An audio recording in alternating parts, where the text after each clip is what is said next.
Cyber crime का मंजर खतरनाक हुआ जा रहा है। साइबर अपराधी नित नए तरीके अपनाते जा रहे हैं। डिजिटल अरेस्ट उसमें से सबसे खतरनाक है।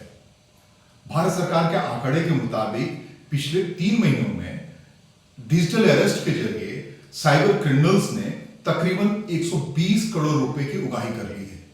मामला इतना संगीन हो चुका है कि प्रधानमंत्री नरेंद्र मोदी ने पिछले मन की बात में इस पर अपना कंसर्न जताया और देशवासियों को इसके प्रति आगाह करते हुए इसे बचने के तौर तरीके के बारे में बताया। आइए देखते हैं प्रधानमंत्री ने क्या कहा और ये मामला कितना संगीन हो चुका है और साइबर अपराधियों के चंगुल से बचने के लिए, खास करके ये जो नया तरीका है डिजिटल अरेस्ट का, उसके लिए, उससे बचने के लिए हमें कौन से मेजर अपनाने चाहिए। प्रधानमंत्री की जुबानी सुनते हैं।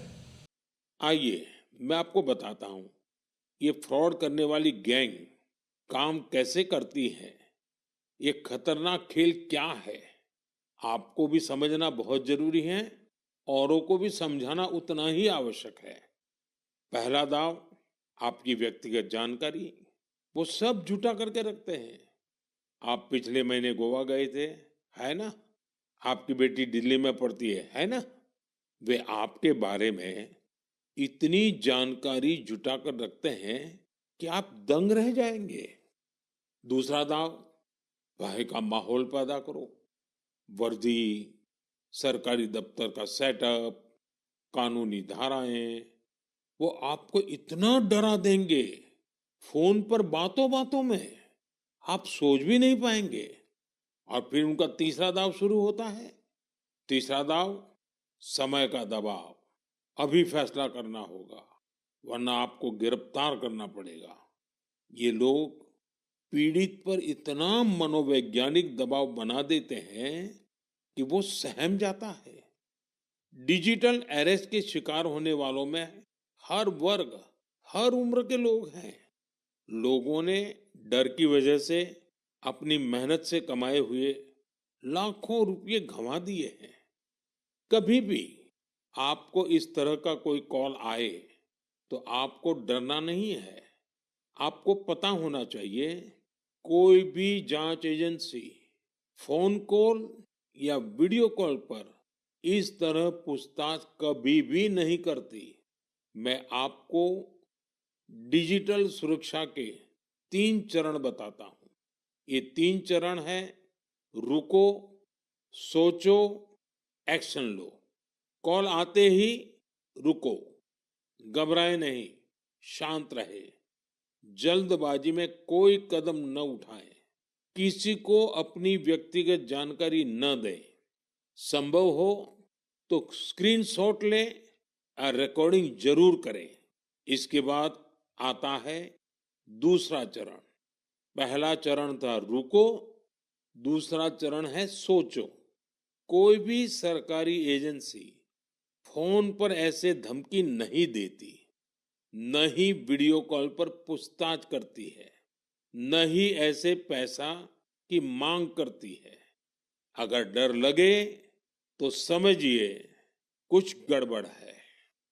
और पहला चरण, दूसरा चरण, और अब मैं कहता हूं तीसरा चरण। पहले चरण में मैंने कहा रुको, दूसरे चरण में मैंने कहा सोचो, और तीसरा चरण कहता हूं एक्शन लो। राष्ट्रीय साइबर हेल्पलाइन 1930 डायल करें। cybercrime.gov.in पर रिपोर्ट करें। परिवार और पुलिस को सूचित करें। सबूत सुरक्षित रखें। रुको, बाद में सोचो और फिर एक्शन लो। ये 3 चरण आपकी डिजिटल सुरक्षा का रक्षक बनेंगे। साथियों, मैं फिर कहूंगा, डिजिटल अरेस्ट जैसी कोई व्यवस्था कानून में नहीं है। ये सिर्फ फ्रॉड है, फरेब है, झूठ है, बदमाशों का गिरोह है। और जो लोग ऐसा कर रहे हैं वो समाज के दुश्मन है। डिजिटल अरेस्ट के नाम पर जो फरेब चल रहा है, उससे निपटने के लिए तमाम जांच एजेंसियां राज्य सरकारों के साथ मिलकर काम कर रही है। इन एजेंसियों में तालमेल बनाने के लिए नेशनल साइबर कोऑर्डिनेशन सेंटर की स्थापना की गई है। एजेंसियों की तरफ से ऐसे फ्रॉड करने वाली हजारों वीडियो कॉलिंग आईडी को ब्लॉक किया गया है। लाखों सिम कार्ड, मोबाइल फोन और बैंक अकाउंट्स को भी ब्लॉक किया गया है। एजेंसियां अपना काम कर रही है, लेकिन डिजिटल अरेस्ट के नाम पर हो रहे स्कैम से बचने के लिए बहुत जरूरी है हर किसी की जागरूकता, हर नागरिक की जागरूकता। जो लोग भी इस तरह के साइबर फ्रॉड का शिकार होते हैं, उन्हें ज्यादा से ज्यादा लोगों को इसके बारे में बताना चाहिए। आप जागरूकता के लिए हैशटैग सेफ डिजिटल इंडिया का प्रयोग कर सकते हैं। मैं स्कूलों और कॉलेजों को भी कहूंगा कि साइबर स्कैम के खिलाफ मुहिम में छात्रों को भी जोड़े। समाज में सबके प्रयासों से ही हम इस चुनौती का मुकाबला कर सकते हैं। डिजिटल अरेस्ट के जरिए अपराधियों का शिकार बने लोगों में बड़े बड़े व्यवसायी शामिल हैं, और वो लोग ज्यादातर शामिल हैं जिनके अंदर करुणा है, दया है और परिवार के प्रति कंसर्न है, और वो इन अपराधियों के निशाने पर है। मुझे लगता है कि प्रधानमंत्री के इस कार्यक्रम को हर देशवासियों को देखना चाहिए, समझना चाहिए और इस बारे में जागरूकता फैलानी चाहिए, ताकि हम आप महफूज रह सकें इस दौर में जब चारों तरफ से साइबर हमले हो रहे हैं, अलग अलग तरीके से फंसने की बात हो रही है। नमस्कार।